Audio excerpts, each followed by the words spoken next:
name is Oliver Westmoreland. I am a consultant with GSN Immigration and I am a Level 3 IC registered advisor.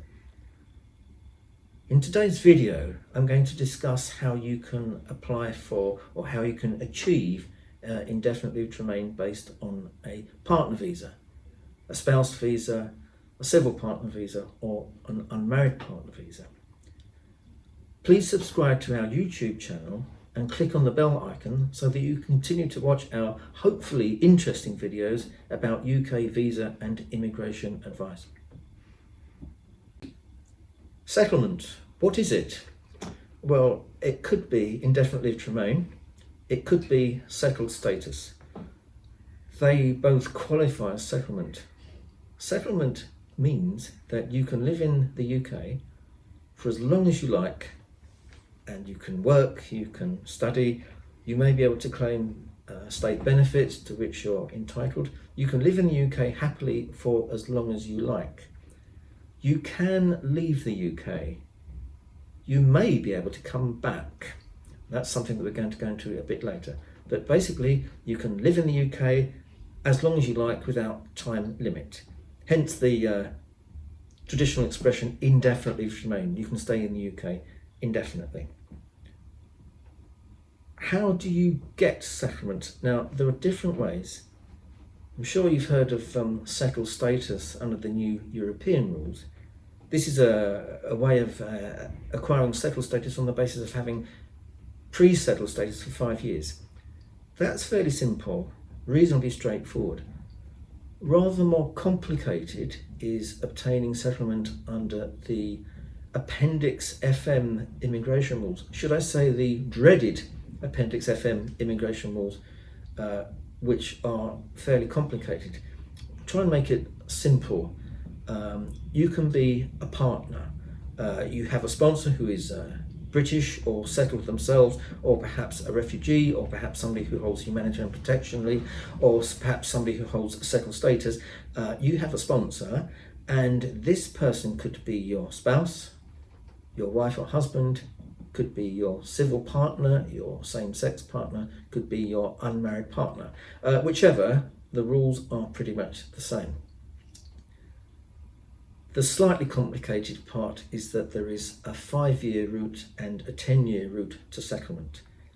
If you meet all the rules and all the requirements, you can go on to the 5-year route and you can hopefully acquire settlement within 5 years. If you don't meet all the requirements, but you meet some of them, you may find that you're on a 10-year route to settlement. Now, the requirements, what are they? Very importantly, there is the financial requirement. Your sponsor, for example, must show that they are earning X amount of money. If it's just you, no children involved, your sponsor must show that they're earning £18,600 a year at least. Or you could rely on savings. Your sponsor might be employed or self-employed. There are all kinds of various different possibilities, but a financial requirement has to be satisfied in one way or another. There's also an English language requirement and a life in the UK test requirement. English language requirement can be satisfied in different ways. You could be somebody who comes from a country which is deemed to be a majority English-speaking country, such as the United States or Australia or New Zealand or somewhere like that. Or you might have passed a university degree taught in English, either in the UK or possibly somewhere else. Or you may have passed an English language test, and the English language test in question would need to be at least a level of B1. So both of those have to be satisfied. English language requirement and Life in UK test. You may have heard about the Life in UK test. You buy a lovely little book. It tells you all kinds of things about the UK and culture and government and the royal family and all this sort of thing. And you sit a test, hopefully you pass. This test is designed to show that you know about the United Kingdom and its customs and practices and institutions. So far, so good. Question may come up, do I have to spend all my time in the UK for 5 years or 10 years? Do I have to spend 365 days a year? Well, the answer is no. that the answer is a bit complicated. You must not spend an unreasonable amount of time outside the UK for that period, depending on the situation with you and your sponsor. How much does it cost to apply for settlement? Well, like everything to do with the Home Office, is quite expensive. The good news is that there's no IHS health surcharge fee. The bad news is that there is nonetheless a fee of £2,389. So you might have to take out a small bank loan to manage this. There's also an additional fee of £19.20 for the biometrics, to get your biometrics taken. The normal processing time for this application is probably about 3 or 4 months, although in some cases it might be as long as 6 months. You can pay for a priority service, which is very quick, very fast, should be 5 working days. If you're the sort of person who can't be deprived of their passport for more than a few hours, you can pay for the super priority service, where you should get your decision within 24 working hours.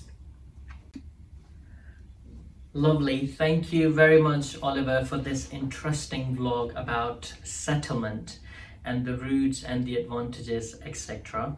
I am now going to ask you some of the questions we get asked very frequently about settlement applications. Not be outside the UK for a certain number of days. Can you please elaborate on that? Yes, I can. I alluded to it very briefly in the previous video. Let's compare it with working visas, for example. There is a strict rule in many cases that you mustn't spend more than 180 days outside the UK in any 12-month period. That's pretty simple and straightforward. That's mathematically measurable. With partner visas, there is no such strict mathematical rule. The only rule, or policy guidance, is that you shouldn't be outside the UK for too long. And this is part of the genuine subsisting relationship test. If you or your sponsor, let's say, are separately spending a lot of time outside the UK, it doesn't look good. It doesn't look as though the relationship is good. If you and your sponsor are spending a lot of time out of the UK together, then perhaps the situation looks better. There is no mathematical rule about this, but what I would say is, first of all, if you're outside the UK for more than half the time, you could be in trouble. Your settlement application might be refused. If you've been outside the UK for less than half the time, but a substantial amount, you could still be in trouble. It all depends on the circumstances and the reasons. It revolves around the idea that you must show that the relationship is together. You and your sponsor spend time together, and it must be seen in that context. There's no mathematical rule, as I say. When you make the settlement application, you will be well advised to state clearly and in detail the reasons why you've been outside the UK. So there isn't an absolute answer to this. This would be a highly discretionary decision made by a Home Office caseworker. Sure, thank you very much. We've got another question about life in the UK. A lady said she has recently attempted life in the UK test, and unfortunately she failed.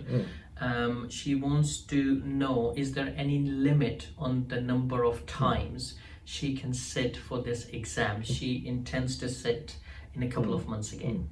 I can give you the really good news. It's just like the driving test. You can take it as many times as you want. Brilliant. That's good news. And another question, please, is about a couple. The gentleman is in the UK on a spouse visa and soon is meeting the requirements to apply for indefinite leave to remain. He wants to find out whether he needs to meet the relationship requirement for his settlement application. He says he and the wife may be splitting up. Well, he does. The requirement is the same as for the initial partner application and for the extension application. The requirement is the same. The relationship must be genuine and subsisting. The word subsisting is a funny legal word. It means pretty much existing now. So the relationship requirements does still have to be met, yes. Okay, great. I'd like to add something. Yes.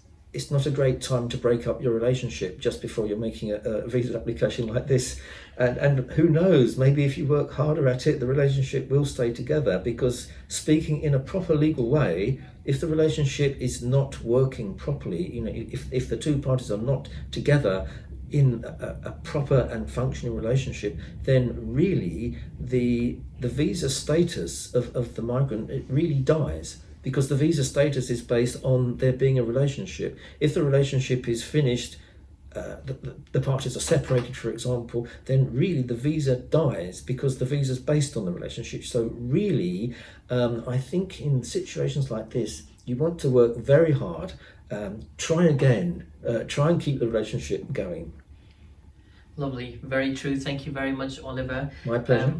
Thank you so much for this vlog, and we will see you in our next vlog. I look forward to it. Bye bye. Bye bye.